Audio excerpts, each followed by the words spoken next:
ये वीडियो आप सभी के लिए बहुत इंपॉर्टेंट है क्योंकि इस वीडियो में हम ह्यूमन हेल्थ से रिलेटेड कुछ बेसिक पॉइंट्स जानने की कोशिश करेंगे जो कि आपको पता होना चाहिए और ये सभी पॉइंट्स आपको आगे तक काम आएंगे। तो यहाँ पे हम देखेंगे ब्लड प्रेशर, पल्स, ऑक्सीजन, ये सभी चीज़ें आपको आगे तक काम आती हैं। तो सबसे पहले हम बात करते हैं ब्लड प्रेशर की। तो देखिए ब्लड प्रेशर क्या होता है। ब्लड जिन नलिकाओं में बहता है या फिर जिन कैपिलरीज में सर्कुलेट होता है उनकी वॉल्स पर जो प्रेशर डालता है। मान लीजिए ये हमारी नलिकाएं हैं या हमारी कैपिलरीज हैं और इसके अंदर ब्लड सर्कुलेट हो रहा है, तो ये इनकी वॉल्स पर जो प्रेशर डालता है दोनों साइड में, उसे हम ब्लड प्रेशर कहते हैं। और ये ब्लड प्रेशर दो टाइप का होता है, सिस्टोलिक एंड डायस्टोलिक। तो यहाँ पर सिस्टोलिक ब्लड प्रेशर हमारा ऊपर का ब्लड प्रेशर होता है, जबकि डायस्टोलिक ब्लड प्रेशर हमारा नीचे का ब्लड प्रेशर होता है। तो हम यहाँ पे जानेंगे कि ब्लड प्रेशर नॉर्मल कितना होता है और हम कब मानेंगे कि हमारा ब्लड प्रेशर बढ़ चुका है। तो देखिए यदि किसी का ब्लड प्रेशर ऊपर का 120 होता है, यानी कि उसका सिस्टोलिक ब्लड प्रेशर 120 होता है और उसका डायस्टोलिक ब्लड प्रेशर 80 होता है, तो इसे हम नॉर्मल ब्लड प्रेशर मानते हैं, यानी कि वह व्यक्ति बिल्कुल स्वस्थ है। और इसके अलावा यदि किसी का ब्लड प्रेशर 130 हो जाता है ऊपर का और नीचे का 85 हो जाता है, तो ये ब्लड प्रेशर भी नॉर्मल माना जाता है, यानी कि उसका ब्लड प्रेशर अभी कंट्रोल में है। और इसके अलावा यदि किसी का ब्लड प्रेशर 140 ऊपर का होता है और नीचे का या फिर 90 हो जाता है, यानी कि यदि ऊपर का 140 हो या फिर नीचे का 90 हो, तो इसे हम थोड़ा सा बढ़ा हुआ ब्लड प्रेशर मानते हैं। एंड लास्ट में यदि किसी का ब्लड प्रेशर ऊपर का 150 हो जाता है और नीचे का 95 हो जाता है, तो इसे हम वेरी हाई ब्लड प्रेशर मानते हैं, यानी कि उसका ब्लड प्रेशर बहुत ज़्यादा बढ़ चुका है। और ऐसी कंडीशन में हमें तुरंत डॉक्टर के पास में जाना चाहिए क्योंकि ये इमरजेंसी कंडीशन होती है। अब बात करते हैं ऑक्सीजन लेवल की। तो देखिए जो भी हम सांस लेते हैं उसमें कई सारी गैसेस के साथ में हमारे अंदर ऑक्सीजन भी जाती है जो कि हमारे लंग्स के एल्वियोलाई पर जाकर हमारी टिश्यू से एक्सचेंज होती है और हमारे ब्लड के थ्रू पूरी बॉडी में सर्कुलेट हो जाती है। तो इसका लेवल कितना होता है ये भी आपको पता होना चाहिए। तो हम देख लेते हैं। तो देखिए ऑक्सीजन लेवल को हम ऑक्सीमीटर से मापते हैं, ये भी आपको पता होना चाहिए। और यदि किसी का ऑक्सीजन लेवल 94 है या 94 से ज़्यादा है, तो वो व्यक्ति बिल्कुल सामान्य है, यानी कि उसका ऑक्सीजन लेवल बिल्कुल नॉर्मल है। और यदि किसी का ऑक्सीजन लेवल 95 से 100 के बीच में आता है, तो उसका ऑक्सीजन लेवल काफ़ी अच्छा है। अब बात करते हैं कि हम इसे कम कब मानेंगे। यदि किसी का ऑक्सीजन लेवल 90 से 93 के बीच में आता है, तो उसका ऑक्सीजन लेवल जरा सा कम है, यानी कि उसका ऑक्सीजन लेवल थोड़ा सा कम हो गया है और इसे आप एक्सरसाइज द्वारा सही कर सकते हैं।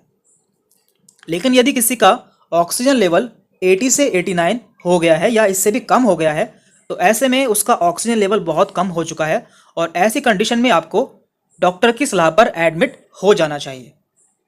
अब बात करते हैं हम पल्स रेट की। तो देखिए ये भी किसी हेल्थी पर्सन की हेल्थ को मेज़र करने के लिए बहुत ही अच्छा क्राइटेरिया है। हम जानेंगे कि किसी नॉर्मल पेशेंट का या व्यक्ति का पल्स रेट कितना होता है।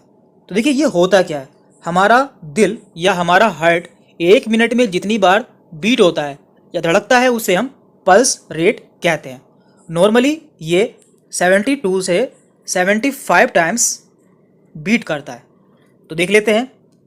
देखिए यहाँ पे लिखा हुआ है 72 पर मिनट, यानी कि यदि किसी पेशेंट का या व्यक्ति का हार्ट 1 मिनट में 72 बार बीट हो रहा है, तो इसे हम बहुत अच्छा पल्स रेट मानते हैं, यानी कि उसका पल्स रेट गुड है।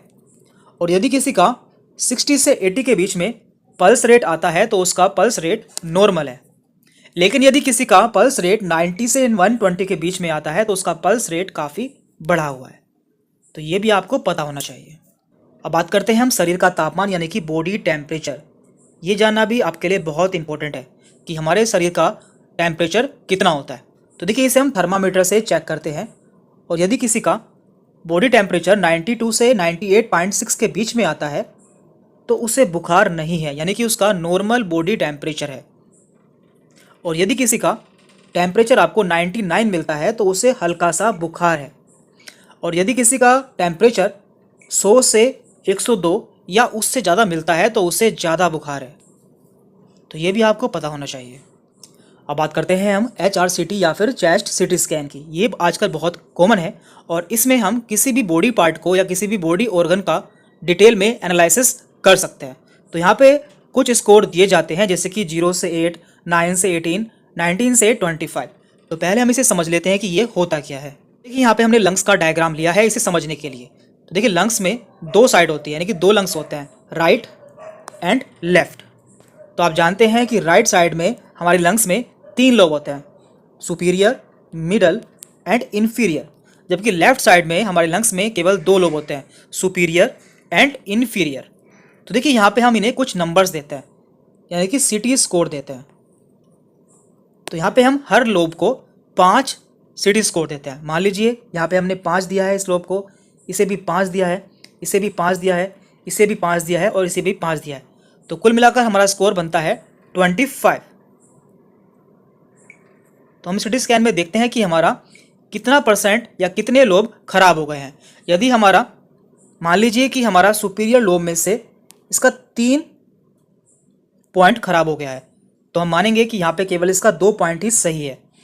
और मान लीजिए कि यहाँ से हमारा 1 पॉइंट खराब हो गया है, तो यहाँ पे हमारा केवल 4 पॉइंट ही सही है। तो इस तरह से हमारा स्कोर बैठेगा, यहाँ का 5, यहाँ का 5 एंड यहाँ का 5, 15, 15 और 4 19, 19 एंड 2 21, यानी कि हमारा 25 में से 21 स्कोर आएगा। इस तरह से हम सिटी स्कोर में देखते हैं कि हमारा लंग कितना डैमेज है या उसमें कितना इन्फेक्शन हो चुका है। तो आप इसे समझ गए होंगे। तो वापस से आते हैं अपनी स्लाइड पर। तो देखिए यहाँ पे दिया हुआ है, यदि किसी का HRCT यानी कि high resolution computer tomography score 0 से 8 के बीच में आता है तो उसे माइल्ड इन्फेक्शन है, यानी कि उसे हल्का इन्फेक्शन है या उसे अभी इन्फेक्शन की शुरुआत हुई है। और यदि किसी का HRCT स्कोर 9 से 18 के बीच में आया है तो उसे मॉडरेट इन्फेक्शन है। और यदि किसी का HRCT स्कोर 19 से 25 के बीच में आया है तो उसे सीवियर इन्फेक्शन है, यानी कि उसे काफ़ी गंभीर इन्फेक्शन हो चुका है। तो इससे आप जान सकते हैं कि किसी को कितना इन्फेक्शन हुआ है उसके लंग्स में। और साथ में आपको यह भी जानना जरूरी है कि माइल्ड इन्फेक्शन में जो कंडीशन है या इन्फेक्शन है वो नॉर्मल दवाई से ठीक हो सकता है, लेकिन सीवियर इन्फेक्शन में ऑक्सीजन एंड वेंटिलेटर की ज़रूरत होती है। तो आज की वीडियो में हमने कुछ ऐसे बेसिक पॉइंट देखे हैं जो कि आपको पता होने चाहिए, क्योंकि आपको ये सभी पॉइंट आगे चलकर काफ़ी ज़्यादा काम आएंगे। तो इस वीडियो में इतना ही था। आपको यदि कोई कन्फ्यूजन होती है या कोई डाउट रहता है तो आप हमसे कमेंट करके पूछ सकते हैं। Thank you very much.